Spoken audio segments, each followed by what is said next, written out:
Anda nak sewa rumah anda dengan lebih cepat, betul? Saya hari ini di satu unit yang fully furnished.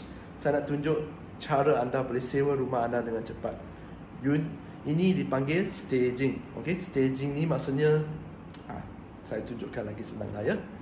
Okay, rumah ni fully furnished ya. Staging ni maksudnya kita letakkan barang hiasan. Macam pinggan mangkuk ni, cawan sebenarnya ni tumbuhan palsu je ni. Okay, kita letakkan macam ni dan kita gantungkan gambar macam tu, gambar yang neutral ya. Letakkan hiasan sikit.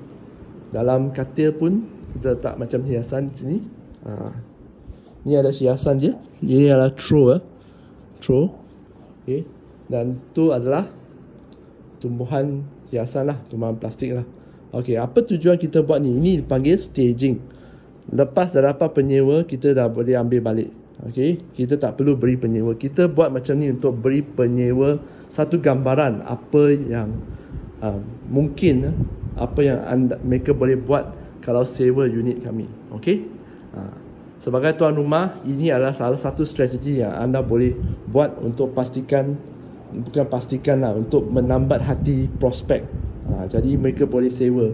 Okay, ya, yang macam ni, view macam ni memang ada, tapi ini adalah lebih daripada bahagian anda yang menentukan adakah penyewa akan ambil unit anda atau unit lain.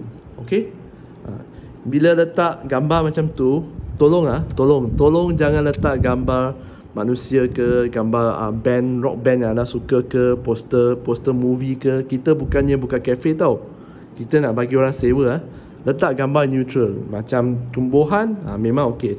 Bunga ialah neutral. Kucing ke, anjing ke, kucing boleh lah, anjing rasanya lebih sikit sensitif.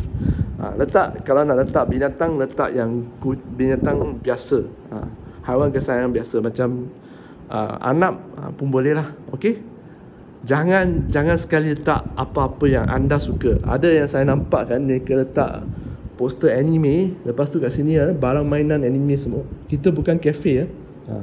Okey. Lagi satu cara yang anda boleh buat ya adalah ambil gambar kosong, lepas tu letak dalam AI seperti ChatGPT atau Gemini atau Perplexity, atau lagi satu Canva AI. Ini untuk unit yang partial furnished atau separa lengkap. Kenapa buat macam tu?